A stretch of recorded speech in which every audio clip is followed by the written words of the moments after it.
Seguimos esta noche en Minuto 1 marcando el pulso de la realidad, anticipándote, lo hacíamos a la otra hora, ahora Fernando va a retomar. Hoy ha sido un día de intensas reuniones en la Casa de Gobierno. El gobierno desesperado, tratando de encontrar algún tipo de medidas para paliar la dificilísima situación económica, la espiralización de la inflación que se nota, que todas las empresas, que todas las consultoras privadas ya están dando, 4% para marzo, arriba del 4% para abril, no para.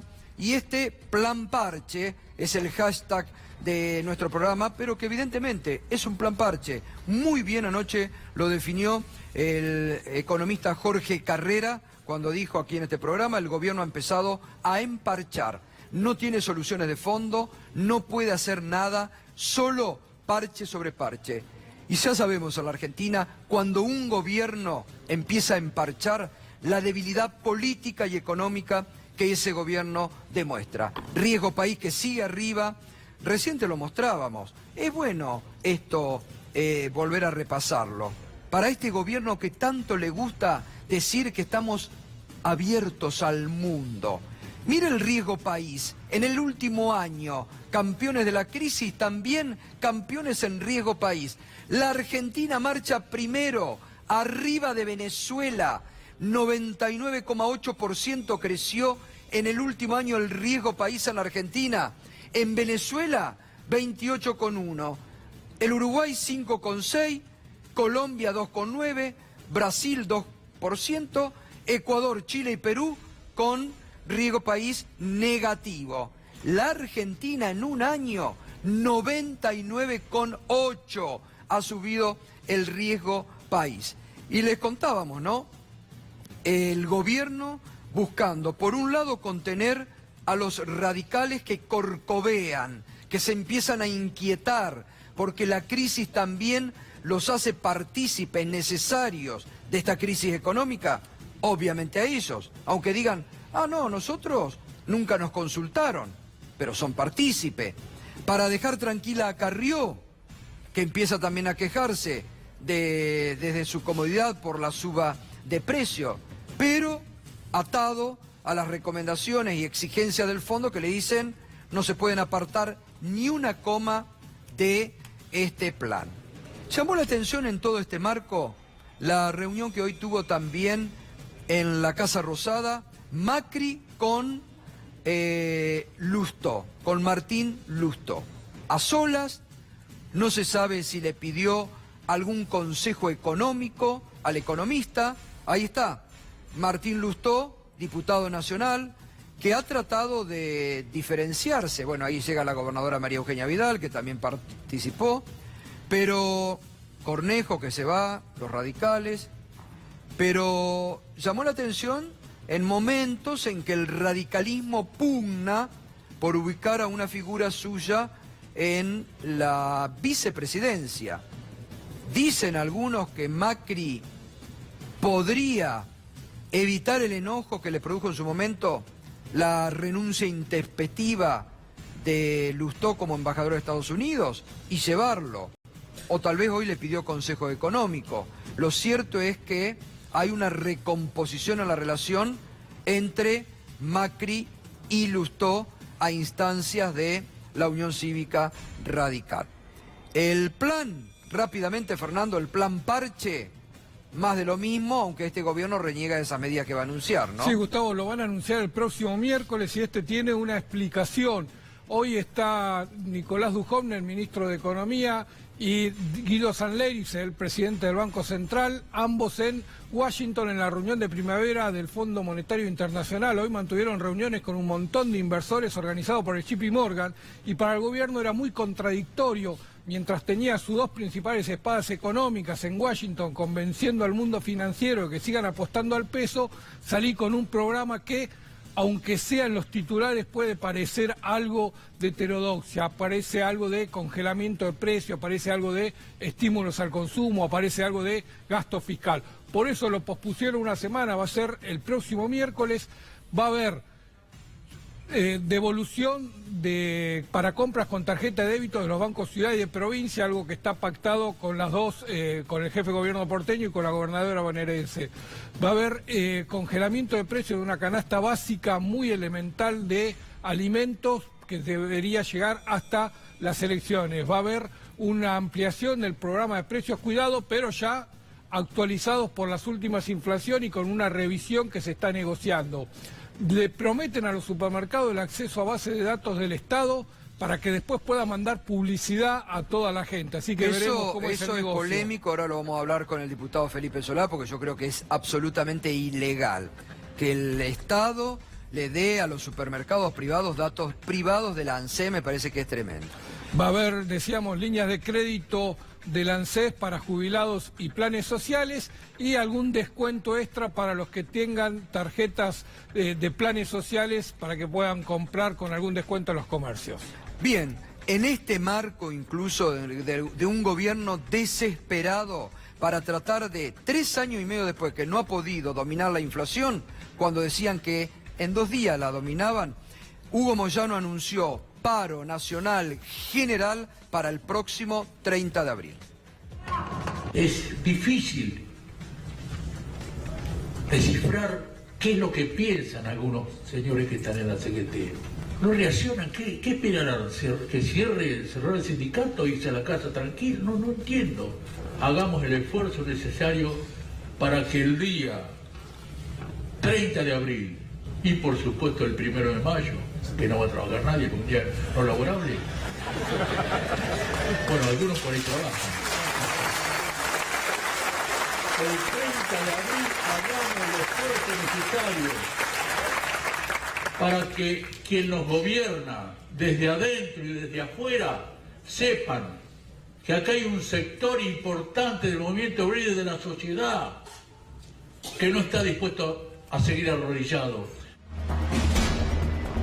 Hugo Moyano, que vuelve a ocupar la centralidad gremial en la Argentina, que se permite burlarse de la CGT diciendo 1 de mayo convocan a un paro. ¿Pero qué es esto? Se permite de esta forma mofarse de la CGT y un Moyano que, recordemos, esta semana denunció al presidente Macri, al fiscal Escalera y a periodistas por espionaje ilegal en su contra. Ojo que eso va a ir creciendo porque acá lo adelantó la semana pasada el doctor Daniel Germano, tienen todas las evidencias de que lo espiaron ilegalmente a Hugo Moyano. Muy bien, mire, antes de seguir vamos ahora a ir con el tema Stornelli, ya estamos con Felipe Solá, que vamos a hablar de política, de este plan parche, de lo que se viene en la economía. Lentamente uno se va notando que sectores muy amplios de la sociedad van tomando conciencia social del momento durísimo que vive la Argentina frente a la crisis. Y que cada vez hay gente que reacciona frente a las medidas de este gobierno. Y lo hace en cualquier ámbito. ¿Y sabe qué? Se revela incluso a la autoridad de ciertos estamentos. Esto que le vamos a mostrar ahora pasó en una sede de la ANSES, donde había un laburante que estaba esperando su turno y que de pronto vio cuando ocurre algo en la vía pública, que la policía te pone de testigo porque te vio pasar y dije, señor, venga, tiene que salir testigo de este hecho para un testigo ocular de lo que ha pasado.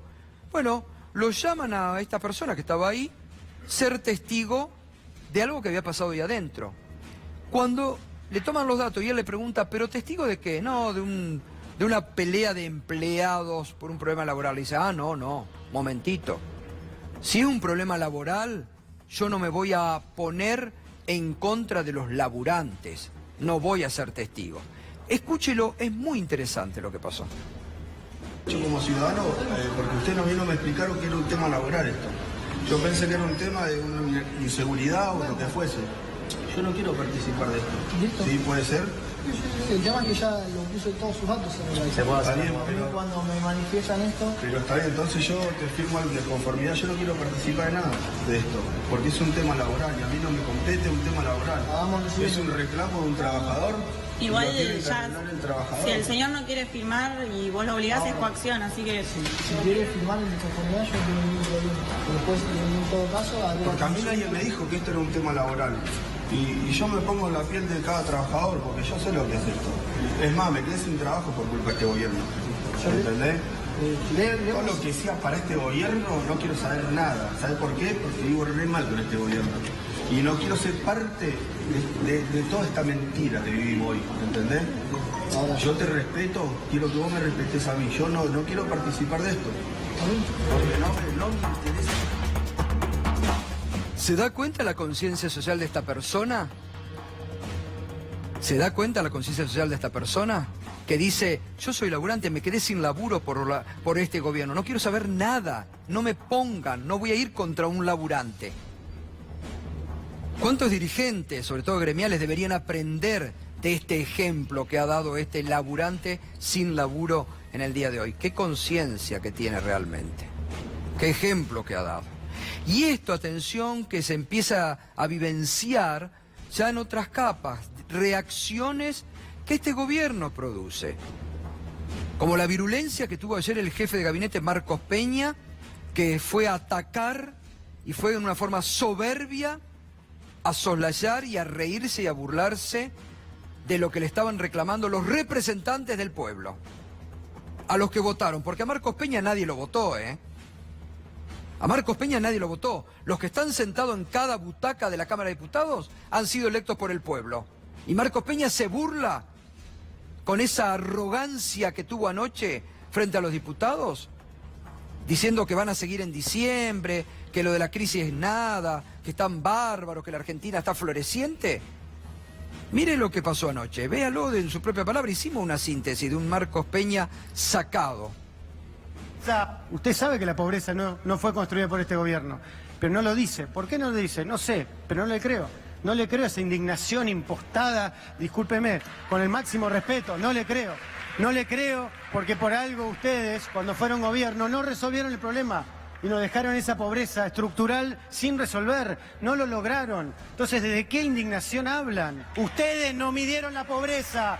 Ustedes inventan que nosotros creamos la pobreza. Ustedes fomentaron ustedes, diputado, el clientelismo. Ustedes, diputado. No, el gobierno de ustedes, Kicillof. Y lamento, y lo último, para cerrar, la verdad, vi ese cartel y me ilusioné. La verdad, me ilusioné. Dije, autocrítica del kirchnerismo, pero no hubo caso. Gracias. Un provocador.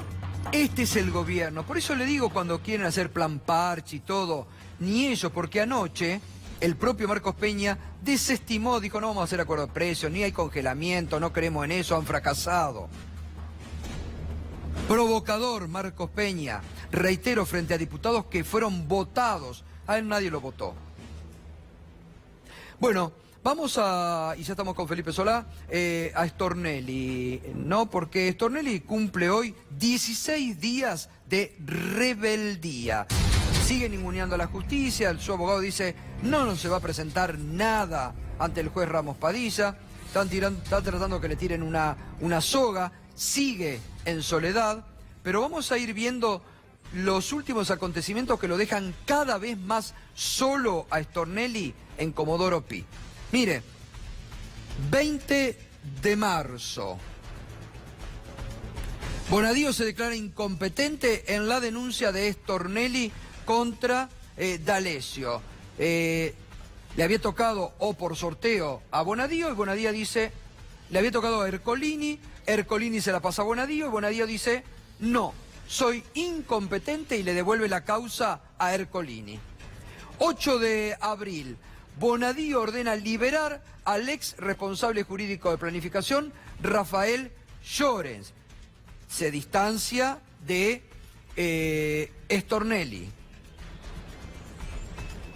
9 de abril, Bonadío ordena liberar a José Olazagasti, ex secretario privado de Julio De Vido.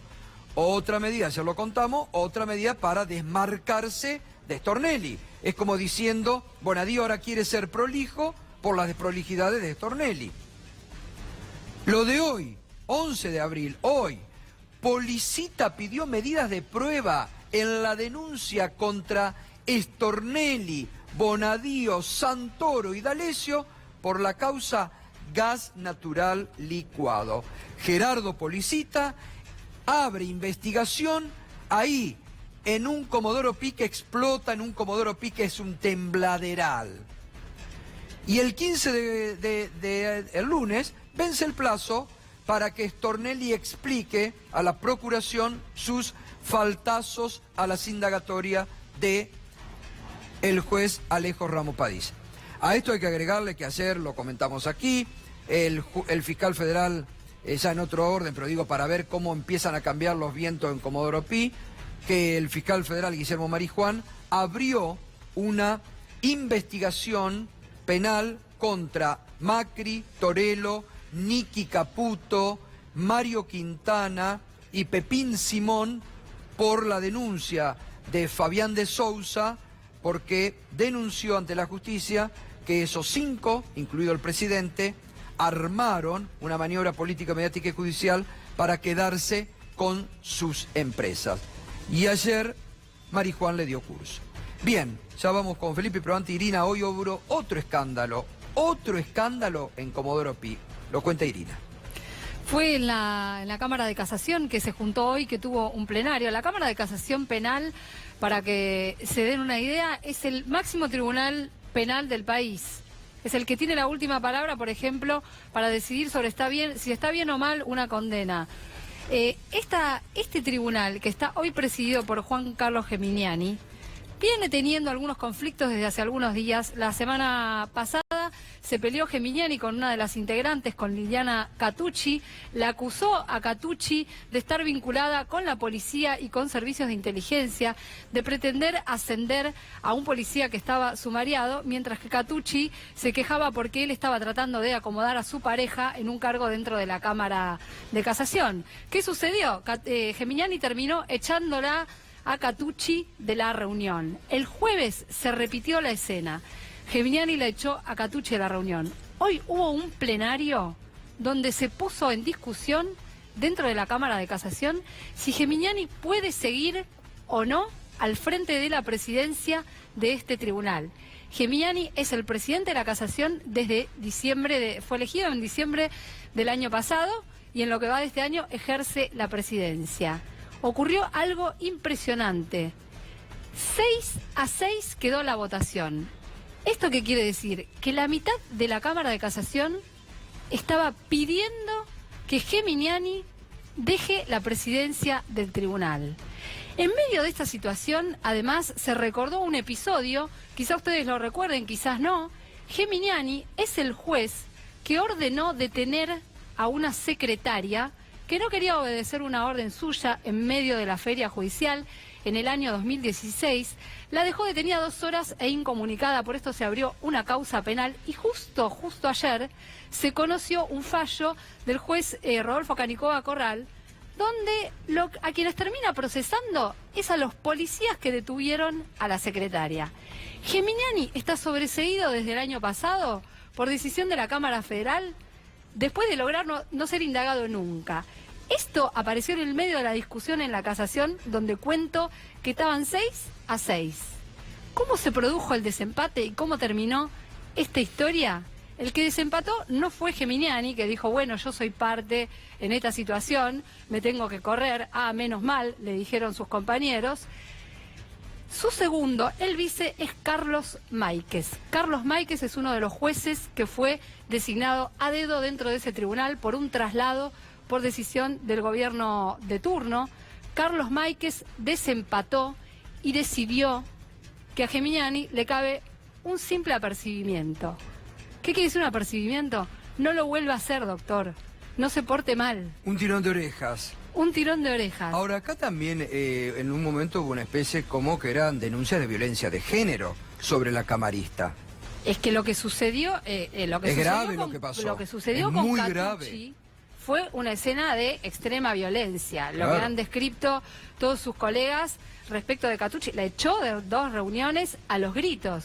Pero traigo además el caso de la secretaria, que justo se termina resolviendo esta misma semana con este desenlace insólito, porque más ejemplo de un caso de violencia de género que ese, creo que no hay. O sea, terminar deteniendo a una secretaria porque dice que no le corresponde acatar una orden en plena feria de alguien que además no es su jefe, cuando además lo que se discutía en ese momento era una cuestión más bien de índole política, ¿no? Efectivamente, lo que está sobrevolando a Geminiani son denuncias que tienen que ver con la violencia de género, y no es casual que haya recusado en su momento a la fiscal Paloma Ochoa, que era la fiscal que investigaba la detención, acusándola de participar en las marchas de Ni Una Menos. Total. Bueno, gracias Irina, Tiembla Comodoro Pi, una vergüenza lo que está pasando en la justicia. Bueno, la verdad que tenemos hoy una noche ahora para hablar largo y tendido, realmente muy interesante e impresionante. Está Felipe Solá, como se ha anunciado, está Alberto Fernández, ex jefe de gabinete. Buenas noches, Alberto. Bueno, Felipe, a ver, todo esto que estaba escuchando antes del espionaje ilegal, lo que cuenta Irina, el plan Parche, ¿evidencia que un final de época de la Argentina? Sí, una sociedad que pierde la credibilidad en la justicia tiene otros efectos adicionales terribles. Por ejemplo, no puede crecer una sociedad que no tiene una justicia que dirima los temas. No es un país creíble, un país que no tiene justicia, es un servicio esencial. Por supuesto hay jueces que sí ejercen la justicia, sí. y el problema es la espectacularidad de los 12 jueces federales, a lo mejor no de todos, pero a cada rato se ve que tienen un accionar que es corporativo y que básicamente lo que quieren es sobre todo defenderse.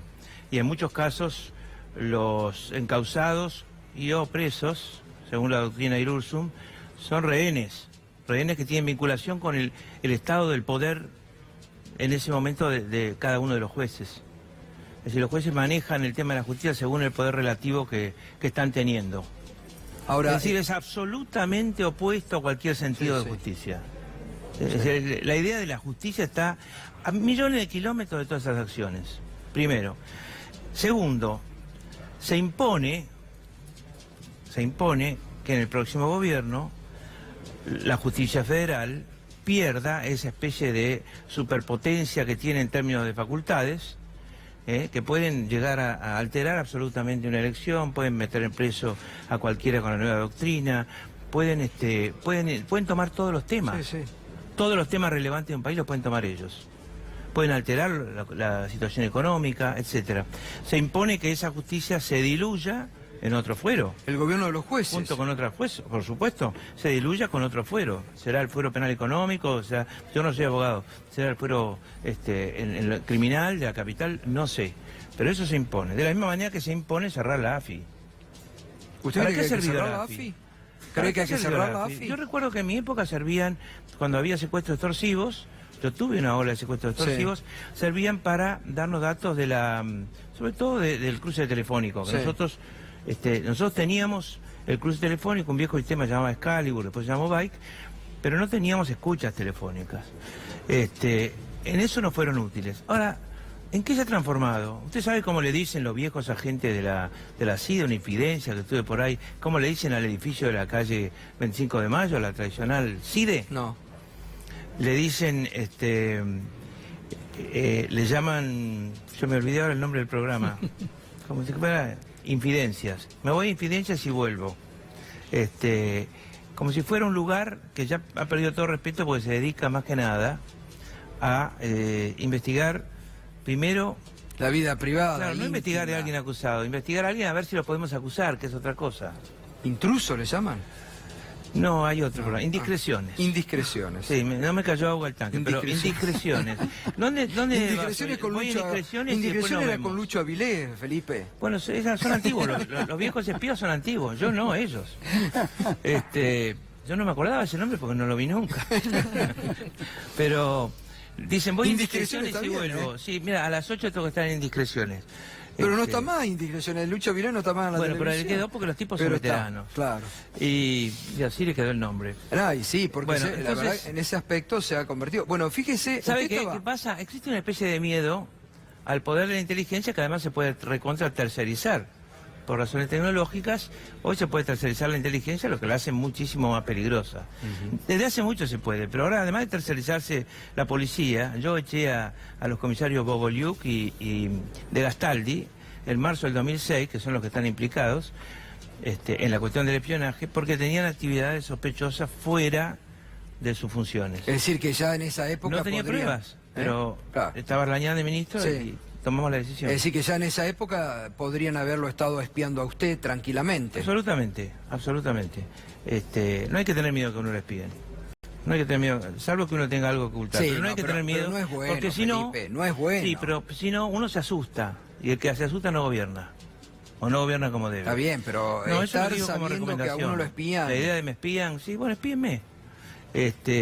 Por supuesto que no es cómodo, por supuesto que no es agradable, por supuesto que se pierde todo, es una pérdida de grado de libertad, ni que hablar.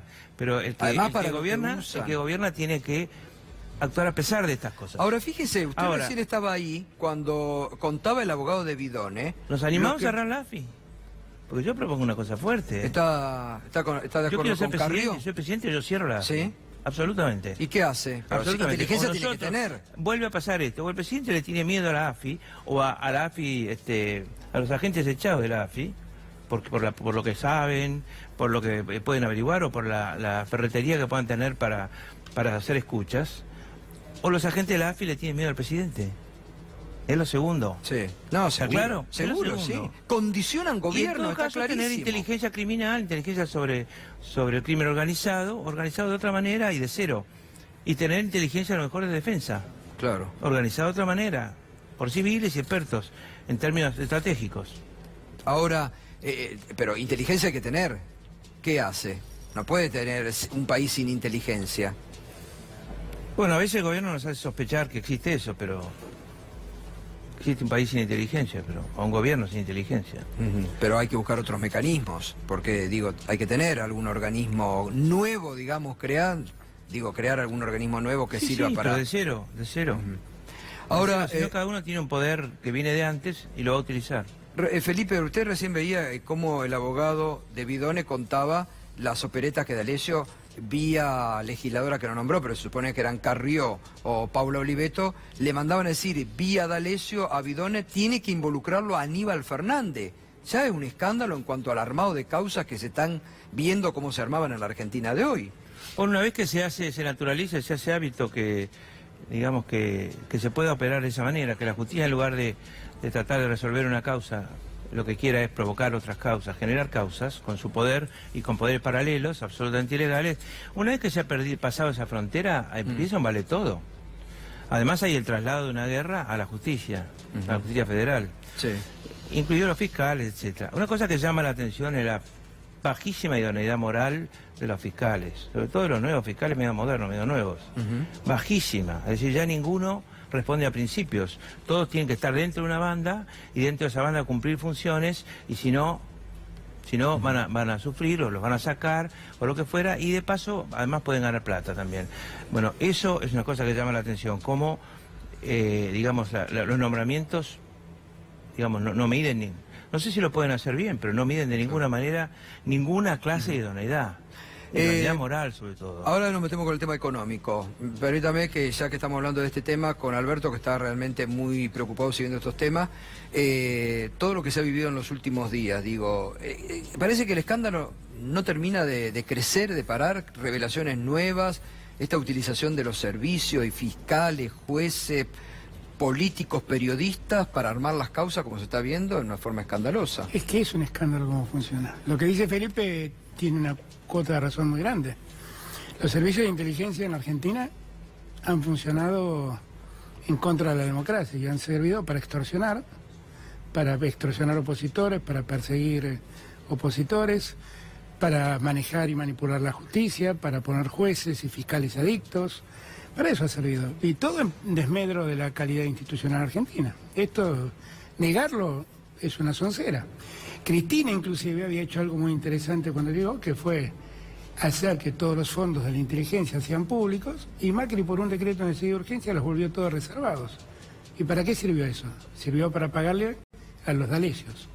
Sirvió para pagarle a Fariña 200.000 pesos mensuales y pagarle un alquiler incomprensible Para eso sirve. Entonces, el problema de la inteligencia en Argentina, y que es, creo, lo que básicamente está planteando Felipe, es que no funciona como tal. La inteligencia es una herramienta que nos permite a nosotros ganar en seguridad nacional, es decir, frente al riesgo de una agresión externa, contar con datos que los espías nos permiten conocer. Pero no para que nos espiemos entre nosotros. Para eso no sirve. Ahora, a todo esto, sí. termino con esto, está el problema judicial. Claro, a eso voy. Yo ayer Ese es el escándalo. ayer escuchaba a Sima de Villa, ¿no? Que alguien le dijo la vergüenza de la causa del Senado. La causa del Senado fue una desvergüenza. Y es una desvergüenza que los radicales la defiendan. Porque la primera ignominia que tuvo la justicia en épocas de Macri fue absolver a De la Rúa y a todos los acusados por la coima del Senado argumentando no pruebas suficientes. Así empezaron. No, está claro. Entre ellos, el juez Geminiani. Entonces, así empezamos. Claro. Entonces, lo que digo es que nosotros, desde la llegada de Macri significó un retroceso tan enorme en calidad institucional para la justicia, tan enorme, que uno no sale de su asombro. Hemos logrado récords increíbles, ¿no? Tenemos a un fiscal prófugo, rebelde, durante 16, 17 días. Que dijo que va a seguir rebelde. Tenemos otro fiscal arrepentido y otro fiscal federal que no quiere que se arrepienta por miedo a lo que va a decir. Tenemos un juez digno perseguido por los jueces indignos. Tenemos un juez que, por ejemplo, mantuvo preso a Llorens durante un año largo y ayer descubrió que no hay ningún motivo para temer que se profugue. ¿Por qué lo tuvo preso todo este tiempo? O a los Sagasti. O la Sagasti. ¿Por qué lo hizo?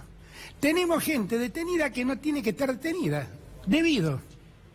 Que no estamos hablando de inocencia o su culpabilidad, estamos diciendo que mientras no se pruebe su culpabilidad es inocente. Bueno, los dueños de este canal, usted lo contaba, Lo que pasa miren, lo que están haciendo con empresarios y los casos de Sousa, Cristóbal López y Ferreira son 3 casos testigos increíbles. Y vamos a estos 2 casos, al de Sousa y al de Cristóbal López, es lo mismo que hacía la dictadura. La dictadura, para quedarse con los bienes de alguien, le imputaba a un empresario estar vinculado al terrorismo. Ahora le imputan estar vinculados a la corrupción. Usaban, los jueces federales de entonces, los usaban para perseguirlos y encarcelarlos. Cuando los encarcelaban, los mandaban a Campo de Mayo, los hacían indagar por los funcionarios de la Comisión de Valores, les inventaban causas por subversión económica y en el mientras tanto se iban quedando con todos sus bienes. Es el caso de lo que le pasó a la familia Grassi, los dueños de Industrias Siderúrgicas Grassi. Los Greiber. Es lo que pasó con los Greiber, es lo que pasó con Ceruti. Ceruti tenía unas tierras en Chacras de Coya, Mendoza, que terminaron en manos de los hijos de Macera. Es lo mismo, es exactamente lo mismo. Entonces acá, a una empresa que es Oil Combustible, un día ordenan la venta a un precio que es la 4ª parte de lo que estaba tasada. Y los que compran, que es YPF, la YPF de Macri, vende inmediatamente las estaciones de servicio. Y todo indica que a un amigo del poder de Macri. Es lo mismo, es exactamente lo mismo. Lo que está denunciando ahora Fabián de Sousa es lamentablemente lo que hace bastante tiempo vengo advirtiendo yo. A veces en soledad. Yo entiendo que el tema judicial es un tema complejo, que son pocos los periodistas como Irina que se dedican centralmente a seguirlo, pero la verdad, la gravedad de lo que ha pasado en la justicia en estos últimos tiempos no tiene nombre. Lo que ha pasado con Florencia. Sí. La persecución a Florencia. Yo no tengo la menor idea por qué Florencia Kirchner está procesada. No tengo la menor idea, porque no hay ningún argumento serio para procesarla. Nadie la está requiriendo, pero todos le exigen venir. Y los tribunales que le dicen que tiene que estar acá son los mismos tribunales que se hacen los distraídos con Stornelli. Y se hacen los distraídos con D'Alessio, que se paseaban por Comodoro Pi como panchos por su casa. Es una vergüenza, es definitivamente una vergüenza lo que está pasando. Y lo que espero es la reacción de todos y cada uno de nosotros. Porque lo que hay que entender es que en una república, cuando le perdemos confianza a los jueces, que esto que planteaba Felipe al inicio es central, es que estamos perdidos, porque es el único reservorio que tenemos. Frente a los atropellos del poder político, lo único que nos queda es que los jueces nos defiendan. Y los jueces son peores. Totalmente, totalmente, sí. Bueno, Plan parche, decíamos nosotros. Esto que está el gobierno buscando 3 años y medio después, ahora se reunieron hoy todo el día, inflación que sigue creciendo, precios descontrolados. ¿El gobierno perdió el rumbo? ¿Cómo lo ve hoy al gobierno, Felipe? El gobierno me parece a mí, había decidido concentrarse en un solo tema, porque algunos estudios que hicieron les decían, les habrían dicho, esos estudios, que un sector que lo votó y que ya no lo quería votar más, miraba como tema central de la economía el valor del dólar. Y entonces habían hecho una especie de correlación, de que cuando el dólar subía bajaba la imagen del presidente y cuando el dólar bajaba mejoraba la imagen del presidente. Se plegó a esta idea de que el dólar era el centro de la cuestión económica, buena parte de los medios que empezaron a hablar de estamos en un periodo, en un amesetamiento, en un periodo de estabilidad cambiaria, estabilidad del dólar, asociaron la palabra estabilidad a un dólar que durante 15 días no se movía demasiado. Ahora, al lado deberían haber puesto siempre cuánto se movían los precios, que es la única estabilidad que importa, la estabilidad de los precios. Lo demás no es estabilidad, es una mentira. Bueno, el gobierno tomó como su propio examen cuánto valía el dólar y por eso le pidieron los 10.600 millones o 10.900 millones adicionales al Fondo Monetario. El problema es que ellos se han dado cuenta de que no basta con ese tema. No basta con el que el dólar, porque se empieza a liquidar el primer tercio de la cosecha, se va a liquidar, me parece a mí, de aquí a julio-agosto, y entonces se les estabiliza un poco el dólar. No basta con eso. Las encuestas siguen para atrás. Entonces empiezan a mirar lo que no quisieron mirar nunca, que es la vida de todos los días, la economía real. La vida de los argentinos. Claro, total. ¿No? Para eso demostraron una total insensibilidad, absoluta. Sí, sí. Por donde lo miren, con los pobres, con los jubilados, con la caída del salario, casi 20, ya deben estar en 20 puntos la caída del salario, era 18 hasta el final de enero. Sí. Entonces ahora miran hacia la economía real y lo que encuentran es un desastre. Y además, ¿con qué vocación van a...? Porque el tema de... Vamos a aclarar una cosa. El tema de los precios, cualquier limitación a la libertad de los precios, que además es un tema central del neoliberalismo, no tocar absolutamente nunca nada de eso. Hay temas así que no se puede mencionar, la ley de abastecimiento, congelar los precios, son temas prohibidos. Bueno, ¿por qué tienen que hacerlo ahora? Lo van a hacer muy moderadamente y sin convicción. Exacto. Eso se debe importante. militar. Sin convicción. Claro, cualquier medida de ese tipo, y sobre todo después de unos años hace bastantes años que no ocurre, se debe militar. Es como esas leyes que nadie va a cumplir si no está encima de ellos. Bueno, esto se debe militar todos los días. Exacto. Y no tienen convicción ideológica para militarlo. Porque saben que está fuera de su programa. Es decir, es una muestra enorme del fracaso del programa. Es un manotazo de ahogado, es para perdurar a ver cómo llegan hasta las elecciones. Pero claro, pero es como no sé, es como renunciar a sus principios. Entonces, por eso hay tanta discusión, por eso hay tanto lío adentro. ¿No es cierto? Por eso están tan enojados. Están enojados. Por eso lo mandan a Peña a patotear. ¿Para qué? Para crear un lugar donde de tumulto, donde se deje de ver. Y la este otra tema, realidad. Felipe, que usted le ha dedicado mucho tiempo ahora en este último tiempo al tema que es una urgencia, que es el tarifazo impagable. Las tarifas no se puede pagar más. La gente está desesperada. Ahora ellos dicen, bueno, hasta octubre te vamos a morigerar. Porque llegan las elecciones, después de octubre viene el sablazo. Bueno, la idea de que alguien tiene políticas hasta octubre y que lo diga públicamente es escandalosa. Escandalosa. Mis políticas llegan hasta... Voy a defender a la gente hasta octubre. Y bueno, lo dice Melconian, el plan perdurar. Después no sé. Es decir, yo voy a defender hasta esa idea de la gente. No voy a pensar de ninguna manera en algo en el futuro. No tengo ninguna... lo que están diciendo implícitamente es, no tengo ninguna responsabilidad sobre el futuro. Sobre el año que viene lleno de vencimientos, sobre el año 2021 que también está lleno de vencimientos externos, ¿no es cierto? No tengo responsabilidad. Y lo dicen, también eso se ha naturalizado, ¿no es cierto? Ahora, el tema central es la política de Aranguren, seguida por Iguacel, sobre los precios del gas. Los precios del gas determinaron después los aumentos del precio de la electricidad. Y en los precios de electricidad lo que se hace es reconocer permanentemente aumentos de lo que se llama el VAD, que es el valor agregado de distribución, es decir, las distribuidoras. ¿no? Sí, sí. Permitir que las distribuidoras puedan aumentar. Al reconocerles ese valor agregado, que es la ganancia de las distribuidoras, permiten que puedan aumentar. Ahora hay algo muy importante. En diciembre del 2015 se inventó la crisis energética. No, digamos, se vendió totalmente que el problema que tenía Argentina es que no producía energía suficiente y que por eso importaba. Y que lo que había que hacer era cambiar absolutamente los precios. Para eso había que crear una crisis y crear una emergencia de forma tal que la gente aceptara aumentos de precios muy altos.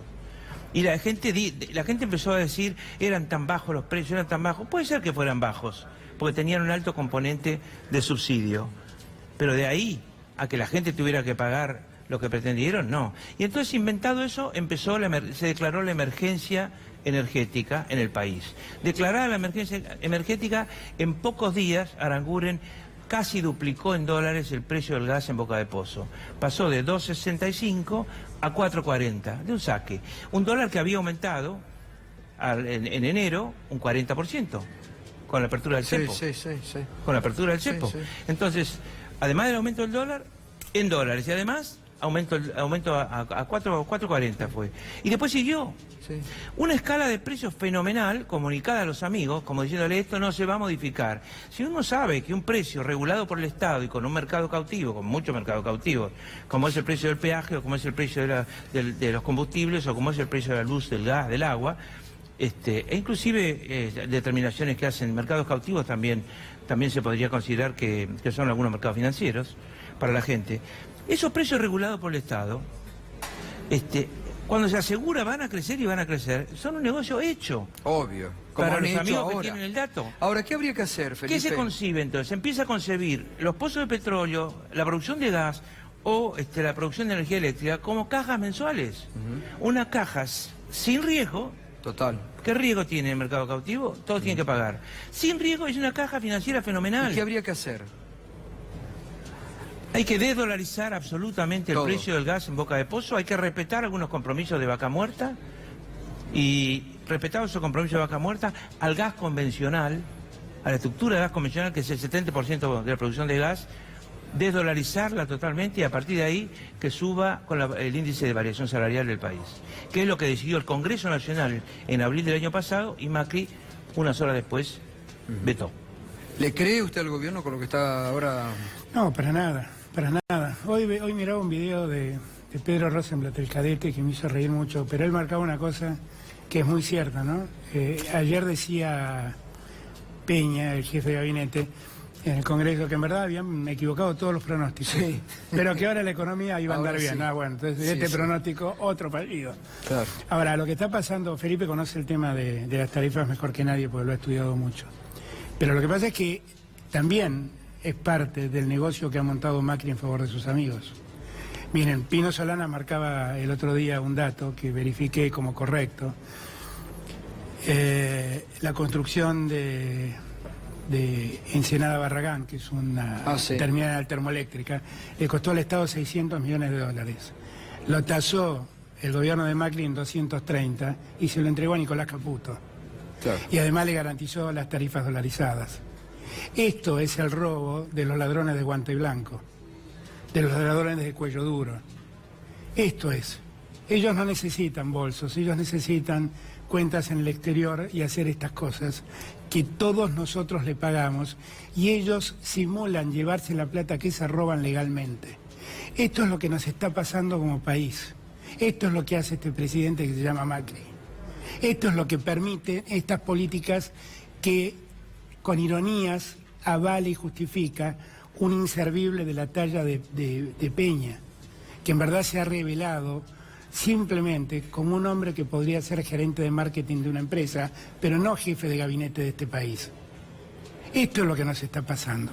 Esta es la decadencia cotidiana que estamos viviendo. Y esta es la preocupación que plantea Felipe. Nosotros lo escuchamos a Aranguren negarse a decirle a Gioja, diputado de la Nación, cuánto costaba sacar el gas de Boca de Pozo. Y dijo que era un secreto. ¿Cómo va a ser un secreto si se supone que sobre eso se conforma el precio del gas? Como bien dice Felipe recién. Entonces a mí me parece que nosotros tenemos definitivamente que tomar noción de que estamos en manos de un gobierno que absolutamente está a la deriva, que su mejor plan es agarrarse del fondo y rogar poder llegar a diciembre.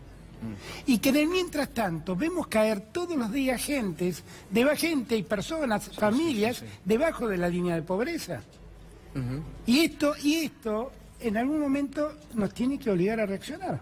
Yo, la verdad, bueno, es mi amigo de siempre y sabe cuánto lo quiero, pero siempre valoro la actitud de Felipe porque fue de los primeros en entender la necesidad de unir a la oposición para poder hacer frente a esto que nos está tocando.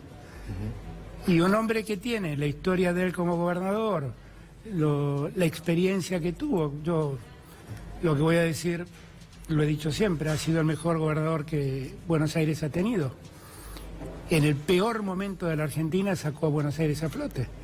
Y por ejemplo tuvo el coraje, recién cuando hablábamos de las agencias de espionaje, yo pensaba para mí, claro, lo que pasa es que en verdad hay lugares del Estado que se los apropian los funcionarios.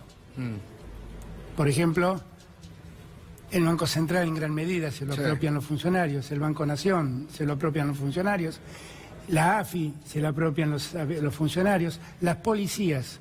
Hubo muy pocas veces en la historia gobiernos que pusieron al frente de la seguridad a gente que enfrentó comandó la policía. Uno fue Felipe con Ardañán. Total. Muy pocos casos. Totalmente. Muy pocos casos. Porque la historia que uno tiene, Milda Garri creo que también lo hizo, pero la historia que uno tiene es que muchas veces uno manda un ministro, un secretario de seguridad y le viene el delegado gremial de los comisarios. Claro, exacto. ¿No? Exactamente. Gracias, Alberto. No, gracias a ustedes. Gracias, Felipe. Muchísimas gracias. La verdad que es muy interesante el programa. Gracias, Alberto. Gracias. Pausa y nos vamos a meter con Leonardo Fabré el paro que se prepara para el próximo 30 de abril, paro nacional general.